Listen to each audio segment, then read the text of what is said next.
The tragedy is not only what such people do to others, it is what they train themselves to become.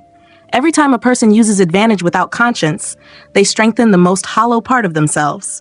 They become efficient, perhaps, impressive, perhaps, but inwardly smaller, less human, less capable of real loyalty, real intimacy, real peace. Because look closely, people who mistreat others when they have power are rarely at rest. They are always monitoring position, always measuring who matters and who does not, always adjusting their personality to fit the social ladder in front of them.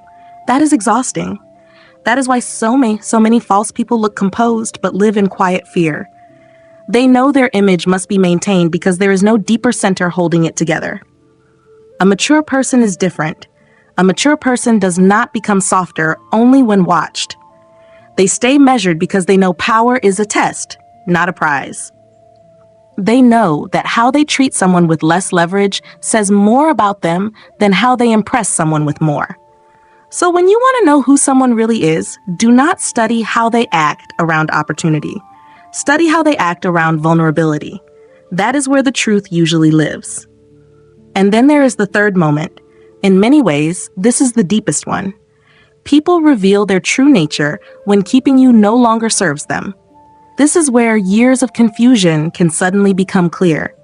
Because as long as someone needs your loyalty, your admiration, your labor, your patience, your emotional energy, or your silence, they may behave with remarkable consistency. They may call you family. They may call you a friend. They may say all the right things about trust, closeness, and forever. But life changes, seasons turn, ambitions shift, new circles form, new opportunities appear, pressure rearranges priorities. And then the real test arrives. When they believe they can move forward without you, or benefit more by stepping past you, who do they become? That is not a cynical question. That is a necessary one. There is a strategic wisdom I have learned to respect.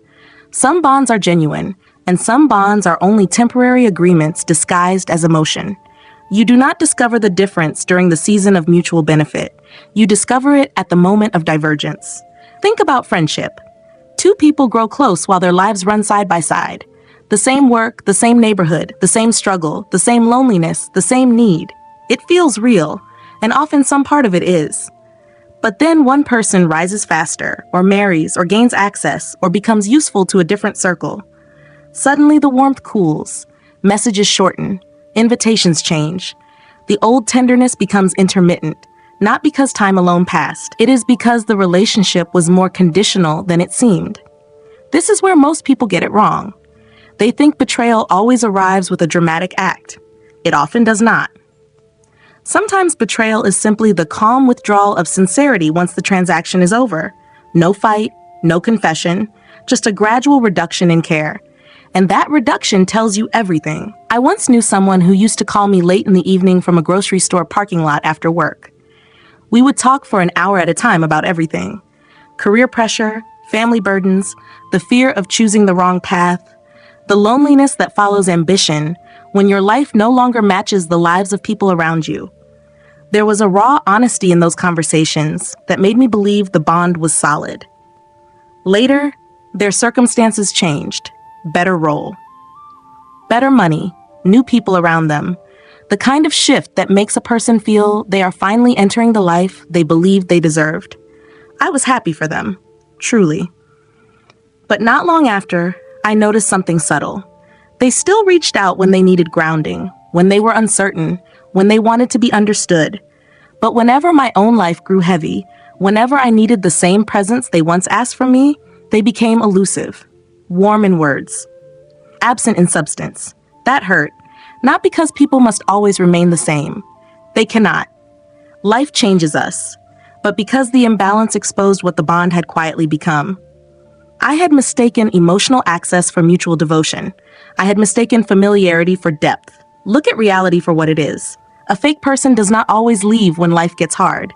Sometimes they stay, but only for as long as your role still feeds something in them. Your attention, your availability, your usefulness, your steadiness, your willingness to understand them without asking too much in return. The moment that role changes, they recalculate. This is not because they are monsters. It is because many people live from instinct more than principle. Instinct says, move toward advantage, away from burden, toward admiration, away from inconvenience. Principle says, honor what is real, even when the emotional profit is gone. That is the difference, and this is why timing matters so much in judgment. If you judge too early, you will be seduced by performance.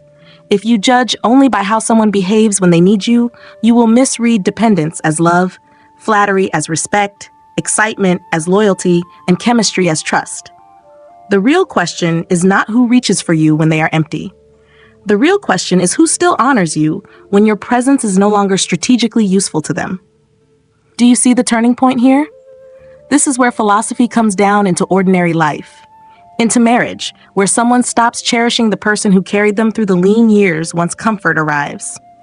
Into family, where people remember obligation only when they need rescue. Into work, where loyalty vanishes the moment advantage changes sides.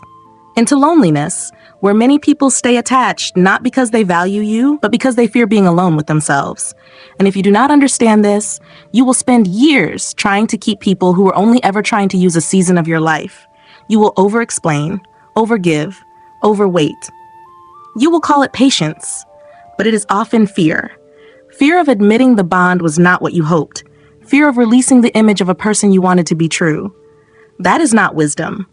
That is grief refusing clarity. A wise person is not cold. A wise person is not suspicious of everyone. A wise person simply learns to separate warmth from substance, need from loyalty, charm from steadiness, and words from cost. So what truly reveals a fake person? Not one imperfect day, not one mistake, not one failure of mood. Human beings are more fragile than that. We all get tired, we all get hurt, we all fall short. What reveals a fake person is the pattern beneath the pressure. When desire is blocked, do they lose dignity? When power is in their hands, do they lose mercy? When keeping you no longer benefits them, do they lose sincerity? That is the pattern to watch. What should a wise person actually watch for? Watch for disproportionate reactions when things do not go their way. Watch for kindness that only travels upward. Watch for loyalty that weakens the moment convenience ends. Watch for the gap between performance and cost. Because sincerity is proven by cost. Always. Why do so many people mistake performance for sincerity? Because performance is immediate, it is polished, it is emotionally convincing. It gives us something easy to believe. Sincerity is quieter, it takes time. It reveals itself in restraint, consistency, and the small unseen choices people make when applause is gone. And most people do not want to wait that long, but those who stay clear-minded do wait. They watch, they listen beneath the words. They notice what changes when comfort disappears. They do not ask for perfection. They ask for congruence, for steadiness, for evidence that a person knows how to govern instinct instead of being ruled by it. That to me is what maturity really is. Not a saint, not perfect, not endlessly giving, but someone who knows what matters, knows what to protect, knows what to let go of, knows when to wait, and knows when to act. Someone who understands that self-control is not weakness. Timing is not passivity. Restraint is not fear. It is strength with direction. It is clarity under pressure. It is character that does not need an audience. Thank you for staying with me until the end here on Guiguzi Strategic Wisdom.